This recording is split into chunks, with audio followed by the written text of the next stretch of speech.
میں نے کھڑکی کا شیشہ اٹھا کر پلیٹ فارم کی طرف دیکھا۔ پلیٹ فارم پر فوجی ہی فوجی تھے۔ میں نے ٹرین سے اترنے کا ارادہ کیا مگر اسی وقت چند فوجی ڈبے میں گھس آئے۔ ان کے ہاتھوں میں رائفلیں تھی اور ان کا رخ ہماری طرف تھا۔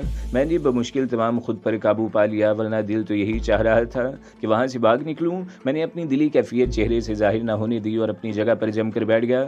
ہم دونوں پوری طرح مسلح تھے۔ اگر اس حالت میں پکڑے جاتے تو پھانسی کا پھندا ہی ہمارا مقدر ٹھہرتا۔ فوجی ہمارے کچھ اور نزدیک آ گئے۔ ان میں سے ایک کا رینک لانس نائک تھا اور دوسرا سپاہی تھا۔ میں نے خالص امریکی انداز میں شانے اچکا کر پوچھا، کیا پرابلم ہے آفیسر؟ ہمیں اس بوگی کی تلاشی بھی لینا ہے اور آپ لوگوں کی بھی۔ لانس نائک نے کرخت لہجے میں کہا۔ میں نے اسے یوں ہونکوں کی طرح دیکھا جیسے اس کی بات میرے پلے نہ پڑی ہو، کیونکہ اس نے یہ جملہ اردو میں ادا کیا تھا۔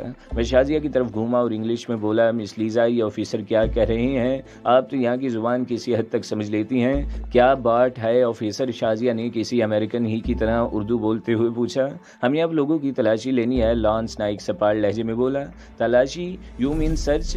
آپ اپنا انچارج کو بلاؤ، ہم اس سے بات کرے گا۔ ہم ادھر سے اپنی ایمبیسی کو ٹیلی فون بھی کرے گا۔ What a joke! تلاشی؟ شازیہ کمال کی اداکاری کر رہی تھی۔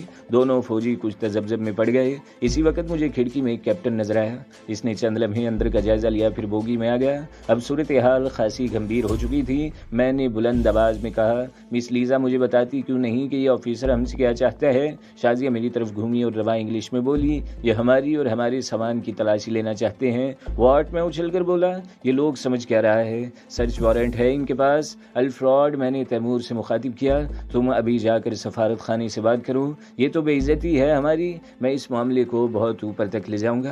پلیز جینٹل مین، کیپٹن نے مداخلت کی، مائنڈ مت کریں، یہ محض ضابطے کی کارروائی ہے۔ میں اگر آپ گن پوائنٹ پر تلاشی لینا چاہتے ہیں تو ضرور لیں، میں نے تلخ لہجے میں کہا اور اپنا سوٹ کی سیٹ کے نیچے سے نکال کر اس کے سامنے کر دیا۔ ابھی تو آپ منمانی کر لیں مگر میں اس معاملے کو بھولوں گا نہیں۔ میں ابھی ایک ٹیلی گرام اپنے اخبار کے دفتر کو بھی دیتا ہوں۔ اچانک فلیش چمکی اور شازیہ نے ہماری تصویر اتار لی۔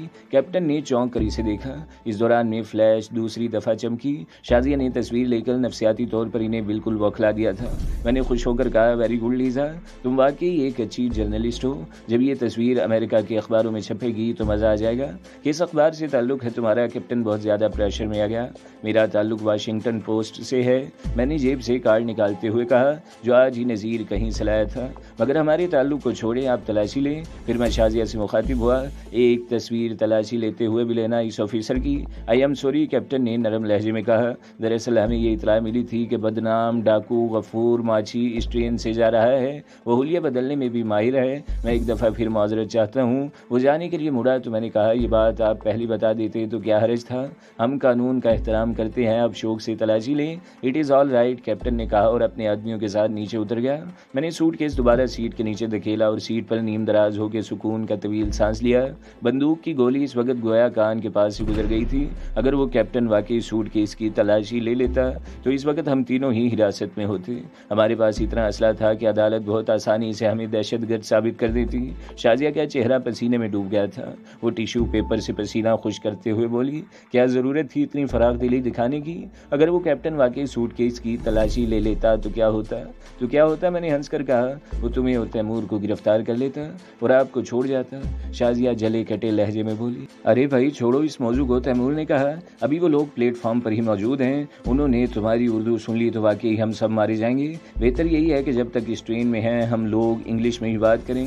تیمور کا مشورہ درست تھا، ان میں کوئی دوبارہ بوگی میں آ سکتا تھا، پھر دوسرے مسافر بھی آ سکتے تھے۔ وہ ہماری اتنی نستعلیق اور بامحاورہ اردو سن کر خواہ ہماری طرف متوجہ ہو جاتے۔ اچانک ٹرین کے انجن نے ہارن بجایا اور ٹرین جھٹکے سے روانہ ہو گئی۔ یہ اچھی بات تھی کہ ہماری بوگی میں اب تک کوئی اور مسافر نہیں آیا تھا۔ پھر حیدرآباد تک کا سفر بہت آرام سے کٹ گیا۔ حیدرآباد سے ہمیں بس کے ذریعے جمالی صاحب کے گوٹ پہنچنا تھا۔ وہاں سے ایک پیسنجر ٹرین جمالی صاحب کے گوٹ کی طرف جاتی تھی، مگر مجھے ہمیشہ سے ان سست رفتار ٹرینوں سے وحشت ہوتی ہے، اس لیے میں نے بس سے سفر کرنے کا فیصلہ کیا ہے۔ میرا خیال ہے کہ ہم بقیہ سفر بھی ٹرین ہی سے طے کریں، تیمور نے پرخیال انداز میں کہا، وہ ہمارے لیے زیادہ محفوظ رہے گا، مگر اس طرح تو بہت وقت ضائع ہو جائے گا۔ میں نے جواب دیا، اول تو فوری طور پر کوئی ٹرین ہمیں ملے گی نہیں، رات کو ایک ٹرین ملے گی جو کل کل صبح تک وہاں پہنچے گی، ممکن ہے اس سے بھی زیادہ ٹائم لگ جائے، مگر یہاں کی بسیں بھی بھروسے کے قابل نہیں ہیں، تیمور نے جواب دیا۔ آخر کار میں نے تیمور کو بس میں سفر کرنے پر راضی کر ہی لیا۔ اسٹیشن کے نزدیک ہی بسوں کا اڈا تھا۔ کنڈکٹر نے ہمیں VIP سمجھتے ہوئے خاص طور پر سب سے آگے والی سیٹ خالی کرا دی تھی۔ آدھے گھنٹے بعد ہم لوگ بس میں جمالی صاحب کے گاؤں کی طرف جا رہے تھے۔ ہمارے علاوہ اس میں ایک VIP اور تھا، وہ شاید علاقے کا کوئی چھوٹا ذمہ دار تھا۔ اس نے رالس کا کرتا اور سفید شلوار پہن رکھی تھی، پیروں میں انتہائی قیمتی جوتا تھا، اور وہ بڑے سٹائل سے کسی غیر ملکی سگریٹ کے کس لگا رہا تھا۔ وہ ہمارے بائیں طرف والی سیٹ پر بیٹھا تھا اور وقفے وقفے سے شازیہ کو گھور رہا تھا۔ اس نے اچانک کنڈکٹر کو مخاطب کیا، یہ لوگ کہاں جا رہے ہیں؟ اس کا اشارہ ہماری طرف تھا۔ سائیں ٹکٹ تو انہوں نے گوٹھ مراد علی کے لیے ہیں، کنڈکٹر نے جواب دیا۔ آپ ان سے خود پوچھ لیں کہ یہ وہاں کس کے پاس جا رہے ہیں۔ وہ لوگ سندھی میں گفتگو کر رہے تھے۔ پھر وہ ذمہ دار ہماری طرف گھوما۔ سیٹ کے اس سرے پر تیمور تھا۔ اس نے تیمور کو مخاطب کیا، آپ لوگ کدھر جا رہے ہیں؟ تیمور نے ہونکوں کی طرح پلکیں جھپکائیں اور کچھ نہ سمجھنے والے انداز میں اسے دیکھنے لگا۔ ارے بابا، یہ اردو تو سمجھتا ہی نہیں ہے۔ پھر وہ ہنس کر بولا، او بندر، تو کہاں جا رہا ہے؟ اس نے ایک ناقابل اشاعت گالی دیتے ہوئے تیمور سے پوچھا۔ تو بالکل الو کا پٹھا ہے۔ تیمور نے ہنس کر اس بات میں گردن ہلائی اور بولا، تھینک یو ویری مچ۔ یہ سن کر پوری بس کہکے لگانے لگی۔ ان کے ساتھ ساتھ مجھے اور تیمور کو بھی ہنسی آ گئی۔ وہ موقع ایسا تھا کہ ہم لوگ یہ ظاہر نہیں کر سکتے تھے کہ ہمیں اردو آتی ہے۔ ممکن ہے بس میں کوئی سرکاری آدمی بھی موجود ہوتا۔ اچانک بس کی رفتار سست ہونے لگی۔ میں نے چونک کر باہر کی طرف دیکھا۔ سڑک کے عین درمیان میں موٹے تنے کا ایک درخت پڑا تھا جس سے راستہ مسدود ہو گیا تھا۔ درخت دیکھ کر کنڈکٹر کے چہرے پر ہوائیاں اڑنے لگیں۔ اس نے گھبرا کر کہا، بس کو شاید ڈاکوؤں نے روکا ہے، یہ طریقہ وہی استعمال کرتے ہیں۔ یہ سن کر بس کا ہر مسافر سہم گیا۔ پھر بس ایک دھچکے سے رک گئی۔ کنڈکٹر کا خیال درست تھا۔ بس کے رکتے ہی دائیں بائیں جھاڑیوں سے کئی مسلح افراد نکل کر بس کے سامنے کھڑے ہو گئے۔ وہ تعداد میں 5 تھے۔ ان کے کاندھوں سے کلاشن کوفیں لٹک رہی تھیں۔ کمر کے گرد بندی بیلٹ کے ساتھ ریوالور بھی لٹک رہے تھے۔ ان سب نے گہرے رنگوں کی شلوار قمیض پہن رکھی تھی۔ 2 کے چہروں پر گھنی داڑیاں، بقیہ 2 کے چہروں پر اتنی گھنی مونچھیں تھیں کہ ان کے ہونٹ دکھائی نہیں دے رہے تھے۔ 5واں شخص ان کے درمیان میں کھڑا تھا۔ اس نے پگڑی باندھ رکھی تھی اور اسی کے ایک سرے کو چہرے پر لپیٹ رکھا تھا، یوں اس کا پورا چہرہ چھپ کر رہ گیا تھا۔ اس کا جسم گینڈے کی طرح مضبوط لگ رہا تھا اور وہ اپنے دوسرے ساتھیوں کے مقابلے میں خاصا دراز قد تھا۔ اس کے کمر پر بھی بیلٹ تھی جس میں ریوالور لٹک رہا تھا۔ اس کے علاوہ اس کے شانے پر جدید قسم کی خودکار رائفل بھی جھول رہی تھی۔ فاصلہ زیادہ ہونے کی وجہ سے میں رائفل کا میک اور ماڈل نہیں دیکھ سکا تھا۔ میں نے تیمور کی طرف دیکھا، وہ بھی پرتشویش انداز میں ان مسلح افراد کو دیکھ رہا تھا۔ اسی لمحے تیمور نے بھی میری طرف دیکھا۔ میں نے اسے آنکھوں ہی آنکھوں میں پرسکون رہنے کا اشارہ کیا۔ ہماری جیبوں میں ایک ریوالور اور ان کے 2 فاضل میگزین تھے۔ شازیہ کے ہینڈ بیگ میں بھی ایک ریوالور تھا۔ میں نے سرگوشی میں شازیہ سے کہا کہ جب تک میں نہ کہوں تم فائر مت کرنا۔ مسلح افراد میں سے ایک آدمی بس کے پچھلے دروازے کی طرف بڑھ گیا اور ایک آگے والے دروازے سے اوپر چڑھا اور ڈپٹ کر بولا، ارے بابا، کوئی حرکت نہ کرے، تم سب ایک ایک کر کے نیچے اترتے جاؤ، کوئی آدمی اپنا سامان نہیں اٹھائے گا۔ پھر اس نے ڈرائیور کے سامنے والی سیٹ پر بیٹھے ہوئے 1.5 عمر شخص سے کہا، چلو تم نیچے اترو۔ وہ شخص لرزتا کانپتا اٹھا اور تقریباً گھسٹتا ہوا نیچے اتر گیا۔ 2 مسلح افراد نے پھرتی سے اس کی تلاشی لی اور اس کی نقدی، گھڑی اور انگوٹھی چھین کر اسے ایک طرف دھکا دے دیا۔ سارے مسافر اس کی طرف متوجہ تھے۔ اسی وقت میں نے کنڈکٹر کو دیکھا۔ اس نے بس میں کھڑے ہوئے ڈاکو کو بہت خفیف سے اشارے کے ذریعے ذمہ دار کی طرف متوجہ کیا تھا۔ اس کے اشارے پر میں نے بھی ذمہ دار کی طرف دیکھا۔ اس نے غیر محسوس انداز میں اپنی جیب میں ہاتھ ڈال دیا تھا۔ خبردار، ڈاکو چیخ کر بولا اور اپنی کلاشن کوف کا رخ ذمہ دار کی طرف کر دیا۔ اپنے دونوں ہاتھ سر پر رکھ لو۔ ذمہ دار نے گھور کے ڈاکو کو دیکھا اور اپنے ہاتھ سر پر رکھ لیے۔ ابھی نیچے آ جاؤ بابا، تجھے تو غصہ بھی آتا ہے۔ ذمہ دار اسے گھورتا ہوا اٹھا اور نیچے اترنے لگا۔ اترتے اترتے ڈاکو نے اس کی پشت پر زوردار لات رسید کر دی۔ وہ اوندے منہ گرا تو باہر کھڑے ہوئے ڈاکو نے پشت سے اس کی گردن پر پیر رکھ دیا اور غرا کر بولا، ہم پر آنکھیں نکالتا ہے؟ ارے بابا، زندہ رہنے سے بیزار ہو گیا ہے کیا؟ کھڑا ہو جا۔ اس نے ذمہ دار کی گردن اپنے جوتے سے مسلتے ہوئے کہا۔ وہ کڑ کر کھڑا ہو گیا۔ وہ بہت جیدار آدمی تھا۔ وہ جانتا تھا کہ وہ ڈاکو کسی بھی لمحے اسے گولی مار سکتے ہیں۔ اس کے باوجود وہ نفرت اور حقارت سے انہیں گھور رہا تھا۔ ان لوگوں نے اس کی تلاشی لی تو نقدی کے علاوہ اس کی جیب سے چھوٹا سا ایک پستول بھی برآمد ہوا۔ وہ لوگ پستول دیکھ کر پاگلوں کی طرح ہنسنے لگے۔ ان میں سے ایک ہنستے ہنستے بولا، اس کھلونے پر اتنی اکڑ دکھا رہا تھا۔ اکڑ تو تم لوگ دکھا رہے ہو ان کھلونوں پر، ذمہ دار سخت لہجے میں بولا۔ اگر مرد ہو تو ایک ایک کر کے خالی ہاتھ مجھ سے مقابلہ کر لو۔ ڈاکو نے اچانک اس کے منہ پر زناٹے دار تھپڑ رسید کر دیا۔ اڑے مرد کا بچہ، ہمارے پاس فالتو ٹائم نہیں ہے، لگتا ہے تجھے مرنے کا زیادہ ہی شوق ہے۔ یہ کہہ کر اس نے اپنی کلاشنکوف شانے سے اتار لی۔ میں نے تیمور کو مخصوص اشارہ کیا، میں اس جیدار آدمی کو مرتے ہوئے نہیں دیکھ سکتا تھا۔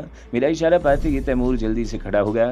ڈاکو نے چونک کر اسے دیکھا تو تیمور نے جلدی سے اپنی چھوٹی انگلی اٹھا کر اشارہ کیا اور انگلش میں بولا، پلیز میں بہت شدید تکلیف محسوس کر رہا ہوں۔ اس وقت تیمور کے چہرے پر ایسی مسکینی تھی کہ ڈاکو نے اس پر بالکل شبہ نہیں کیا اور اسے نیچے اترنے کا اشارہ کیا۔ باہر والا ڈاکو کلاشنکوف کا ٹریگر دبانے ہی والا تھا، پھر ایک دھماکہ ہوا اور کلاشنکوف والا اچھل کر اوندے منہ گر گیا۔ کسی کی بھی سمجھ میں نہ آ سکا کہ ہوا کیا تھا، صرف میں جانتا تھا کہ تیمور نے کام دکھا دیا ہے۔ میں نے بجلی کی سی تیزی سے ریوالور نکالا اور بس میں کھڑے ہوئے ڈاکو کی کھوپڑی میں سوراخ کر دیا۔ بس کے پچھلے دروازے پر کھڑا ہوا ڈاکو بدحواس ہو کے جھاڑیوں کی طرف بھاگا۔ اس وقت تک تیمور نے تلاشی لینے والے دوسرے ڈاکو کو بھی ٹھکانے لگا دیا تھا۔ یہ دیکھ کر پگڑی والے نے جھاڑیوں میں چھلانگ لگائی اور غائب ہو گیا۔ بس میں چڑھنے والا دوسرا ڈاکو بھی جان بچانے میں کامیاب ہو گیا۔ میں اپنی سیٹ سے اٹھا اور مرنے والے ڈاکو کی لاش پھلانگتا ہوا ایک جوش میں نیچے آ گیا۔ پگڑی والا غالباً ان کا سرغنہ تھا، میں اسے بچ کر نکلنے نہیں دینا چاہتا تھا، اس لیے میں نے بھی اندھا دھند جھاڑیوں کی طرف دوڑ لگا دی۔ اصولی طور پر میری یہ حرکت خودکشی کے مترادف تھی۔ اگر ڈاکوؤں کا کوئی ساتھی جھاڑیوں میں گھال لگائے بیٹھا ہوتا تو وہ بہت آسانی سے مجھے شکار کر سکتا تھا۔ جھاڑیوں میں گھستے ہی مجھے اپنی غلطی کا احساس ہوا۔ میں ایک دم زمین پر گر گیا اور چھپکلی کی طرح رینگتا ہوا آگے بڑھنے لگا۔ اچانک مجھے گھوڑوں کے ٹاپوں کی آوازیں سنائی دی۔ یہ آواز لمحہ بلمحہ دور ہوتی جا رہی تھی۔ میں نے طویل سانس لیا اور اٹھ کر کھڑا ہو گیا۔ ڈاکوؤں کا سرغنہ میرے ہاتھ سے نکل گیا تھا۔ جھاڑیوں میں کسی جگہ اس کا گھوڑا بھی موجود تھا۔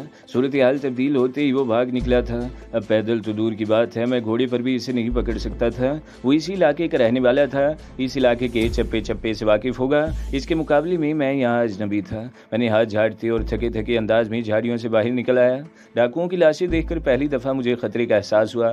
بس کے مسافر لاشوں کو یوں ہی چھوڑ کر تو جا نہیں سکتے تھے، وہ لوگ یقیناً پولیس سے رابطہ قائم کریں گے۔ ہم میں سے کوئی پولیس کے پاس جانا نہیں چاہتا تھا۔ میں نے دل ہی دل میں فیصلہ کر لیا کہ ہم اس بس کو چھوڑ کر پیدل یا کسی دوسری سواری میں سفر کریں گے۔ لوٹنے والا آدمی اور ذمہ دار مردہ ڈاکو کی تلاشی لے رہے تھے اور اپنی نقدی اور گھڑیاں لینا چاہتے تھے، مگر چند سمجھدار مسافروں نے اسے روک دیا تھا۔